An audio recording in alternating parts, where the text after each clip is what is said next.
Bir kuni Jabir ibn Abdulloh uyiga borib ayoliga shunday dedi. Allohning rasuli ochlikdan qiynalganini ko'rdim. Har kim bunday qiyinchilikdan yerga qulash tayin.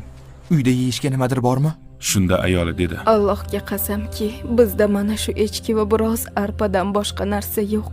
Jabir echkini so'ydi. Ayoli esa arpadan un qildi. Go'shtni qozonga solib tandirda pishirishdi.